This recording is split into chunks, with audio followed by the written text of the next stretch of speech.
रक्षाबंधनाच्या निमित्ताने मुख्यमंत्री देवेंद्र फडणवीस यांना महाराष्ट्रातील लाडक्या बहिणींनी खास भेट पाठवली आहे। भाजप महिला मोर्चाच्या प्रदेशाध्यक्ष आणि आमदार चित्रा वाघ यांनी मुख्यमंत्री फडणवीस यांना राखी बांधली। यावेळी आदिवासी बहिणींनी स्वतःच्या हाताने तयार केलेल्या भेटवस्तूही मुख्यमंत्र्यांना देण्यात आल्या। बहिणींनी दाखवलेल्या या प्रेम आणि आपुलकीबद्दल मुख्यमंत्री फडणवीस यांनी सर्वांचे आभार मानलेत। सोशल मीडिया पोस्टद्वारे त्यांनी बहिणींना धन्यवाद देत बहिणींचा प्रेम आणि स्नेह आपल्यासाठी नेहमीच खास राहील अशी भावना व्यक्त केली। आदिवासी बहिणींनी दिलेल्या भावपूर्ण भेटींचंही मुख्यमंत्र्यांनी कौतुक केलंय। बहिणींचं प्रेम आणि आशीर्वाद आपल्यासाठी नेहमीच महत्त्वाचं आहे असं त्यांनी नमूद केलं।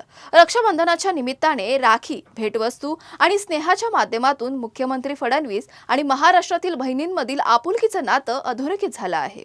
लाडक्या आदिवासी भगिनींनी स्वतः तयार केलेले हे जे काही वेगवेगळे पदार्थ आहेत, प्रोडक्ट्स आहेत, ते चित्राताईंच्या माध्यमातून माझ्यापर्यंत त्यांनी दिले आहेत। त्या सर्व लाडक्या बहिणींना मी खूप खूप शुभेच्छा देतो, त्यांचे आभार मानतो आणि त्यांचं प्रेम असंच माझ्या पाठीशी राहावं ही ईश्वराच्या चरणी प्रार्थना करतो।